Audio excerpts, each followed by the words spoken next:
tonight, we look at how a bunch of mothers and one tree planting scientist managed to scare the living daylights out of a dictator. Which is incredible because usually when you hear Kenya in the 90s, you think about coffee, athletics, and a lion eating tourists on safari. Not elderly women in headscarves absolutely wrecking one of the longest serving African presidents in history. But they did. And they did it with trees and nudity. Yeah, that's right. This story has nudity. But not the kind you think. And if you're confused, good. Because that's exactly where we're starting. Every country has moments that define its soul. In America, it's the throwing tea in Boston Harbor. In France, it's the storming of the Bastille. In Britain, it's politely queuing for everything. And in Kenya, it's when a bunch of elderly women basically said, you can imprison our sons, you can beat us up, but we're not going to stop. And if we have to strip naked to make you feel shame, then guess what? We will do it. And if you think, oh, come on, stripping naked isn't that serious, then congratulations. You clearly haven't been cast by an African grandmother. Because let me tell you, the moment a woman old enough to have seen Jomo Kenyatta's personally picks up her dress and goes full circle of life, you're not just uncomfortable, you are spiritually destroyed. To understand what these women did, you need to know how terrifying Moi's Kenya was back then. You see, Daniel Toroitich Arap Moi took over power in 1978, promising Nyayo, peace, love, and unity, which sounds sweet, right? Like a gospel album. But in practice, it was basically shut up, love Moi, and maybe hutalala kwa basement in Nyayo house, because Moi turned Kenya into a one-party state. And I'm not exaggerating here. His face was literally everywhere. On money, on walls, probably tattooed on some poor guy's butt cheek after a special branch interrogation. And if you as much as said, hey, maybe we shouldn't have one guy in power for life, you could end up in Nyayo House, which was infamous, and not for its architecture, but because of its torture chambers. Yes, Kenya basically had a Bond villain layer where descendants were held. Well, let's say, they were changamshwat to change their opinions. But enter Wangari Maathai, who at the time wasn't looking to take on the government. She was a biologist, a tree lover, not like these woke, two-face hugging, tree-hugging Gen Zs that you see now on social media. Frankly, the least likely person to go toe-to-toe with a dictator. She started the Green Belt movement, paying women to plant trees because forests were being destroyed, rivers were drying up, and women were saying, we literally don't even have firewood. So Wangari Maathai is like, fine, let's plant trees. Problem solved. It's a kind of activism politicians actually normally like. You know, the apolitical one. The environmental, basic hugging trees. And for a while, all was fine until Moi tried to do the stupidest thing. This was Uhuru Park, literally called Freedom Corner. And Moi thought, you know what screams freedom? A 60-story Kanu Party headquarters with his face on it. That's like if America decided to put a giant Trump Tower in Yosemite National Park. It's that level of tone deaf. Wangari Maathai said absolutely not. She wrote letters, called newspapers, and went international. Basically, the analog version of going viral. And Moi responded like all fragile leaders do. He called her batshit crazy. Parliamentarians, on the other hand, literally said that she was mad. Which, side note, is usually what happens when a woman says, hey, maybe don't cut down all the trees. History is filled with powerful men calling women crazy right before women completely ruin them. And shockingly, she won. Investors pulled out, the project collapsed, and Moi lost his monument. That's a huge deal. Imagine if someone stopped China from building a skyscraper shaped like Xi Jinping's head. But actually, scratch that. They just built it anyway. But in Kenya, this was monumental. It showed that Moi was not untouchable, and that completely terrified him. Meanwhile, mothers of political prisoners were done waiting for their sons to come home. These were elderly women who'd never led a protest before. They went to Freedom Corner in Uhuru Park, set up camp, and started a hunger strike. Think about that. How bold that actually was.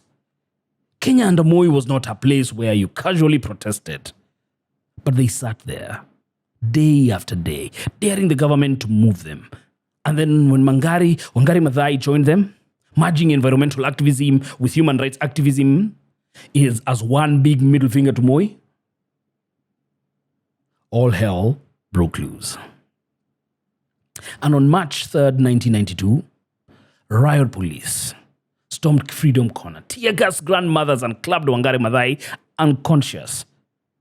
And then something absolutely extraordinary happened. These elderly women, in the face of the police brutality, stripped naked. Now, if you're from outside Kenya, you might be thinking, wait, what?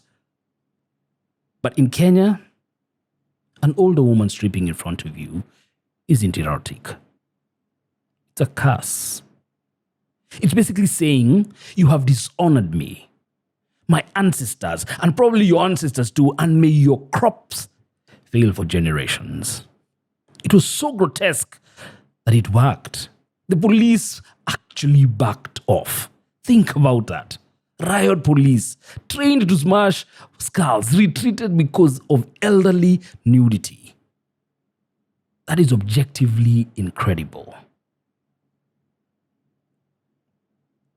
Forced out of Uhuru Park, they all moved to All Saints Cathedral and basically lived there for a year. It became democracy's nerve center. No TikTok, no Twitter, just leaflets, prayer vigils, and moral pressure. And guess what? It worked. And by early 1993, all 52 prisoners were freed. These women literally changed Kenya's political future. Their courage, combined with Wangari Maathai's environmental defiance, cracked open the door for multi-party politics and human rights reforms. Wangari Maathai went from being called batshit crazy to actually winning the Nobel Peace Prize in 2004. She became the first African woman and the first environmentalist to do so. Basically, she went from that mad woman in Uhuru Park to the international symbol for peace and environmental justice. Circuit Parliament. But we ask, what about their legacy? And I'm here to remind you, it is massive. Because you see, Kenya's Gen Z protest movement, the one that just challenged the powers that be, are literally using the same blueprint, grassroots organization, moral outrage, and refusing to shut the hell up. The difference is now it's hashtags and live streams instead of leaflets and hunger strikes. But the DNA is identical. It's about courage, persistence, and when we need it, culturally devastating nudity. So what do we learn from all this? That ordinary people, especially pissed off moms, can take on dictators and win. That fighting for the environment is fighting for democracy. And that sometimes to protect a nation's soul, you need to plant trees. You need to fast. And if things go really, really bad, maybe take off your clothes. But not you, Miss Kaneni. Those women, those extraordinary tree planting, police defying, stripping naked if we have to women, weren't superheroes. They didn't have capes or hashtags. They had aching knees, cracked hands, and courage so big it scared a dictator. And here's the uncomfortable truth. That courage, that's now your inheritance. So what exactly are you going to do with it? Because if the answer is scrolling TikTok and rage tweeting and then ghosting election day like it's an ex or a mpango wa kando we don't want to see anymore, then congratulations. You've just handed the people screwing you a VIP pass to keep doing it. We can't keep Sambaza in character to politicians. It's like it's Safaricom airtime. Or maybe this time they'll be honest. Oh, maybe this time they'll actually care. No. Leaders with character don't magically appear. You have to demand them. You have to fight for them. And yes, mostly you have to vote for them. And if they betray that trust, you don't shrug. You turn up the pressure. You protest. You call them out. And if necessary, you metaphorically strip the lies bare until they can't hide from their shame. Wangari Maathai planted trees because she knew every small act of courage could grow into a forest of change. Well, our trees, they're now showing up at town halls, registering to vote, refusing to normalize corruption, and treating democracy not like a spectator sport, but like the marathon it really is. Grueling, sweaty, and absolutely worth it. Because one day, your kids will ask, where were you when Kenya needed you? And your answer cannot be, well, I was busy forwarding memes on how bad things were. No. Your answer should be, we stood up, we spoke out, and we voted for leaders worthy of Wangari Maathai's dream. The women at Freedom Corner didn't risk their lives so we could settle for mediocrity. Wrapped in campaign posters, they did it so we could demand better. So be better and build a Kenya where courage isn't a one-time event, but a way of life. History doesn't just happen. It is made. It is waiting for you to make it again.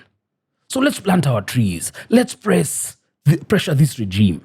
And let's turn out and vote when the time is right. So share this story. Talk about it. And next time someone tells you your resistance is futile, just tell them about Wangari Maathai and Mothers of Freedom Corner who fought a dictator and won. I've been your host, DY. Stay woke, strong, and for heaven's sake, forever vigilant.